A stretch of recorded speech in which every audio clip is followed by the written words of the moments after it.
మీకు ఏదైనా health problem వస్తే ఆర్ఎంపీ డాక్టర్ దగ్గరికి వెళ్తున్నారా? అయితే ఈ వీడియో మీకోసమే. ఆగండి. సో ఈరోజు ఒక కాంట్రవర్సీ టాపిక్ గురించి మాట్లాడుకుందాం ఈ వీడియోలో. సో అందరూ చెప్పినట్టే మనకు బస్తీలో డాక్టర్ అని పిలిచే ఒకళ్ళు ఉంటారు, వాళ్ళ ఎవరు కాదు, ఆర్ఎంపీ. మరి ఈరోజు మనం ఎంబీబీఎస్ డాక్టర్కి ఆర్ఎంపీ డాక్టర్కి డిఫరెన్స్ ఏందో ఆ కన్ఫ్యూజన్ ఎలా క్లియర్ చేసేద్దాం. మీకున్న ప్రాబ్లంకి ఆర్ఎంపీ డాక్టర్ దగ్గర పోవడం సేఫా? మరి ఎంబీబీఎస్ చేసే డాక్టర్లు ఎవరు? అసలు ఆర్ఎంపీ దగ్గరికి ఎందుకు పోవాలి, పోతే ఎప్పుడు పోవాలి, మరి వాళ్ళకి ఎప్పుడు డౌట్ రాలేదా అసలు వాళ్ళు నిజంగా డాక్టర్సా కాదా అని, అసలు వాళ్ళ దగ్గర ట్రీట్మెంట్ తీసుకోవడం సేఫా కాదా, ఇవన్నీ ఈరోజు మనం డీటెయిల్గా మాట్లాడుకుందాం. సో ఫస్ట్ పార్ట్ వచ్చేసి అసలు ఆర్ఎంపీలు అంటే ఎవరు. చూడండి, ఆర్ఎంపీలు అంటే రూరల్ మెడికల్ ప్రాక్టీషనర్. కానీ చాలామంది రిజిస్టర్డ్ మెడికల్ ప్రాక్టీషనర్ అనుకుంటారు, కాదు, అది కాదు. They are rural medical practitioners అనమాట. కాకపోతే వాళ్ళు యాక్చువల్ డాక్టర్స్ లాగా ఎంబీబీఎస్ ఎండీలు లాగా చదువు, వాళ్ళు మెడికల్ కాలేజ్లో ట్రైనింగ్ చేసుకోరు. సింపుల్గా చెప్పాలంటే ఒక డాక్టర్ కింద కాంపౌండర్ అంటాం కదా, డాక్టర్ కింద బేసిక్స్ నేర్చుకొని సపరేట్గా ప్రాక్టీస్ చేసుకుంటారు. మరి ఇలా పెద్ద పెద్ద చదువులు చదవకపోయినా కూడా వాళ్ళు మన ట్రీట్మెంట్కి కరెక్ట్గా చేస్తారా చేయరా, ఇది అందరూ ఆలోచించండి ఫస్ట్. అంటే మన హెల్త్తో కాంప్రమైజ్ అయినట్టే మనం ఆర్ఎంపీ డాక్టర్ దగ్గర పోయితే. మరి ఇలాంటి ట్రైనింగ్ లేని వాళ్ళ దగ్గరికి ఎట్లా పోతారు, నమ్మి మన హెల్త్ ప్రాబ్లమ్ సాల్వ్ చేస్తారని కదా.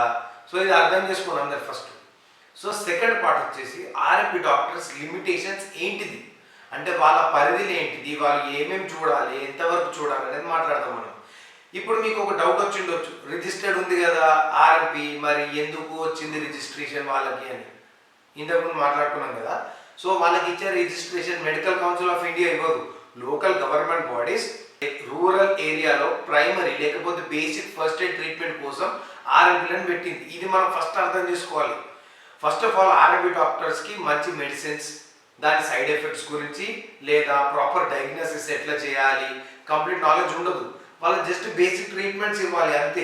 లైక్ దెబ్బ తగిలితే డ్రెస్సింగ్ చేయడము, దగ్గు వస్తుంది ఒక సిరప్ ఏదో చిన్నగా, లేకపోతే జ్వరం వచ్చింది ఏదో చిన్న బేసిక్ ప్రైమరీ పారాసెటమాల్ ఇవ్వడం, ఇట్లాంటివి. అంతేగాని వీళ్ళు నెక్స్ట్ లెవెల్ వెళ్ళిపోతారు అనమాట. ఇంకా సీరియస్ కండిషన్స్ ఏమైనా ఉంటే పెద్ద హాస్పిటల్కి రిఫర్ చేయడము, ఇట్లాంటివి చేయాలి. లేకపోతే డాక్టర్స్ ఏమైనా సిటీలో రాసిన డాక్టర్స్ ఏమైనా ఇంజెక్షన్స్ పెట్టి ఎక్కియడము, ఇట్లాంటివి ఏమైనా ఉంటే చేసుకోవాలి అంతే. నెక్స్ట్ ఇంపార్టెంట్ టాపిక్, ఆర్ఎంపీ డాక్టర్ల దగ్గరికి ఎందుకు పోవద్దు. చూడండి, చిన్న చిన్న వాటికి వెళ్ళినారంటే ఒక అర్థం ఉంది. కానీ నేను చూసిన చాలామంది పెద్ద పెద్ద ప్రాబ్లమ్స్ కూడా ఆర్ఎంపీ డాక్టర్లని నమ్ముకుంటారు. ఒక చిన్న కోల్డ్కి ట్యాబ్లెట్ ఇచ్చింది తగ్గిపోయింది కదా అని పెద్ద ప్రాబ్లంకి కూడా అట్లనే మందులు ట్యాబ్లెట్ ఇస్తాడని చాలామంది పోతారు. ఈ మధ్య ప్రాబ్లం మన జనాలతోనే ఉంది. ఆర్ఎంపీస్కి మేజర్ ప్రాబ్లమ్ని ఐడెంటిఫై చేయడానికి రాదు. వాళ్ళు ఓన్లీ నీ సిమ్టమ్స్కి మాత్రమే ట్రీట్మెంట్ ఇస్తారు. నీ బాడీలో ఏదైనా సీరియస్ ప్రాబ్లం ఉన్నా కూడా వాళ్ళు దాన్ని కనిపెట్టలేరు, ఎందుకంటే వాళ్ళకి దాని గురించి అవగాహన లేదు కాబట్టి. అంటే వాళ్ళకి అవేర్నెస్ లేదు, ఆ ప్రాబ్లం ఎట్లుంటుందో కూడా తెలియదు వాళ్ళకి. కొందరు అయితే ఆల్ మిక్స్ ఫ్రూట్ జ్యూస్ లాగా ఆల్ డిపార్ట్మెంట్ చూస్తారు. ఆర్థో డాక్టర్ రాలే, గైనిక్ డాక్టర్ రాలే, న్యూరాలజీ డాక్టర్ రాలే, జనరల్ మెడిసిన్ రాలే, అన్ని ఒక్కరు చూస్తారు. అందరు 10 మంది చేసే పనులన్నీ ఒక్కరు చేస్తారు. సిటీలో కూడా చాలామంది ఆర్ఎంపీ డాక్టర్లు అన్ని ఆల్ మిక్స్ ఫ్రూట్ జ్యూస్ లాగా అన్ని చూస్తున్నారు. మెయిన్గా వీళ్ళ దగ్గరికి వచ్చేది అన్ఎడ్యుకేటెడ్ పీపుల్, డైలీ లేబర్, పేదవాళ్ళు లేకపోతే పూర్. అంటే వీళ్ళకి మెయిన్ ఎందుకు వస్తారంటే ఫీజు తక్కువ అని వస్తారు అంతే. పెద్ద డాక్టర్ దగ్గరికి పోవాలంటే ఎక్కువ పైసలు అవుతాయి అని ఆర్ఎంపీ దగ్గరకు వస్తారు. ఎందుకంటే వాళ్ళకి ఏం తెలియదు కాబట్టి ఎక్కువ. ఆర్ఎంపీ డాక్టర్ ఏం చెప్తే అదే వాళ్ళకి వేదం. ఇంకా కొందరు చదువుకున్న వాళ్ళు ఎడ్యుకేటెడ్ పీపుల్ కూడా పోతారు వాళ్ళ దగ్గరికి. ఎందుకో నాకైతే అస్సలు అర్థమే కాదు. ఇంకా మాట్లాడుకోవాల్సింది వాళ్ళ ట్రీట్మెంట్ గురించి. అసలు ఏం తెలియదు వాళ్ళ డ్రగ్స్ గురించి. ఎట్లా తెలుస్తుంది? వాళ్ళు ఏమన్నా కాలేజ్కి వేరేపడని ఏమన్నా చదువుకున్నారా?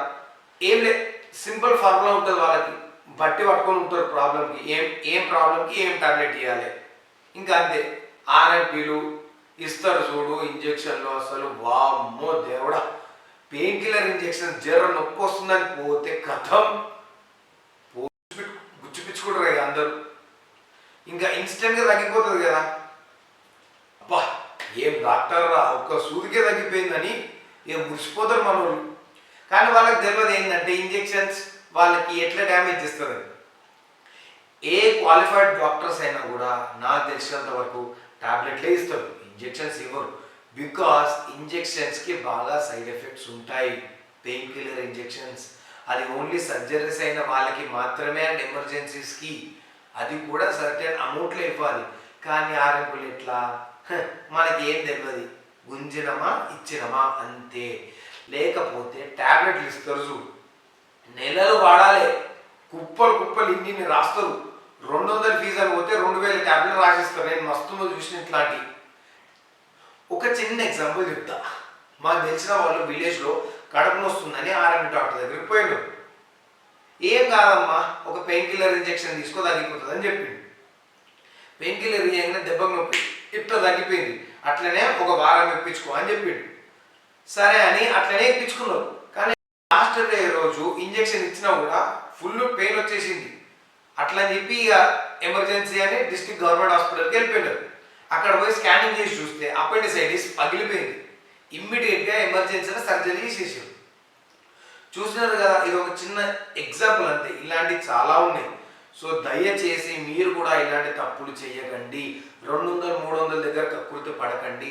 పైసలు లేకపోతే డిస్ట్రిక్ట్ గవర్నమెంట్ హాస్పిటల్ దగ్గర పోయి చూపించుకోండి. అర్థమైంది కదా అందరికీ? ప్లీజ్ దయచేసి. సో మన హెల్త్ అంటే సీరియస్ మ్యాటర్. కరెక్ట్గా చదువుకున్న ట్రైన్డ్ డాక్టర్స్ దగ్గరనే ట్రీట్మెంట్ తీసుకోవడం మనకి సేఫ్. మన లైఫ్లో హెల్త్ గురించి మిస్టేక్స్ చేయడం ఎందుకు? జాగ్రత్తగా ఉండండి. అందరికి నేను చెప్పేది ఒక్కటే, గుర్తుపెట్టుకోండి. చదువుకున్న వాళ్ళ దగ్గరికి వెళ్ళండి, మంచి ట్రీట్మెంట్ తీసుకోండి. 200-300 దగ్గర కకృతి పడకండి. చాలామంది మన వీడియోస్ చూస్తున్నారు కానీ సబ్స్క్రైబ్ చేసుకోవట్లేదు. 92% సబ్స్క్రైబ్ చేసుకోవట్లేదు. నాకు చాలా పెద్ద లాస్ ఇది. ప్లీజ్ సబ్స్క్రైబ్ చేసుకోండి. ఇలాంటి ఇంట్రెస్టింగ్ టాపిక్స్ కోసం డాక్ ఫిజియోని సపోర్ట్ చేయండి. మీకు ఇన్ఫర్మేషన్ వస్తే please like, share and subscribe చేయడం మాత్రం మర్చిపోకండి. అండ్ నోటిఫికేషన్ బెల్ ఆన్ చేసుకోండి. Thank you. బాయ్.